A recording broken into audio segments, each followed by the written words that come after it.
الرحیم. زه نثار محمد د واحد ګړی ویلیج کونسل خادم د خپلو د علاقې زنانو ته او نارینهو ته دا خواست کوو چې د الله دپاره لږ شعور ځان کې پیدا کوي.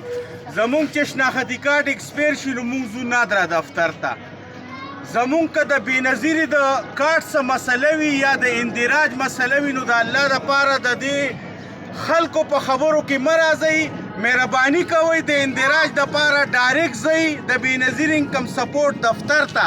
هلته به تاسو دپاره دی هلته افسران ناست دي، هلته کې هم د دې د اندراج دپاره عمله ټوله ناسته وي. د دې خلکو په فریبونو کې مه راځئ، د خدای خاطر وکئ. هسې فیصده نه پیسې هم وایي او هسې فضول راځي او هغه تاسو وخت ضایع کوئ. نو د خدای خاطر وکئ. کله هم چې ستاسو د بېنظیر انکم سپورټ د اندراج مسله وي نو د بېنظیري دفتر ته ځان رسوئ. هغه ډاک لاره ورسک روډ باندې دفتر دی. داسې نور برانچونه مختلف ځایونو کې دي. نو کله چا د بېنظیري د کارت څه مسلې نو د الله دپاره د دې خلکو په فریبونو کې مه راځئ.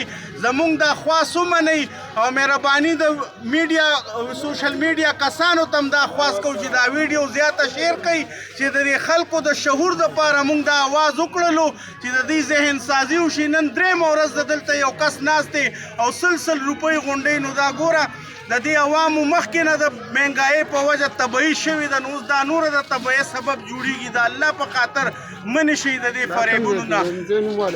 دا واحد ګړی احمد آباد دی او زمونږ د واحد ګړی ویلیج کونسل دی. زه په حیثیت یو ممبر تاسو ته دا خواست کوم چې د دې څیزونو نه ځان وساتئ. الله دې تاسو ټولو له خیر درکړي.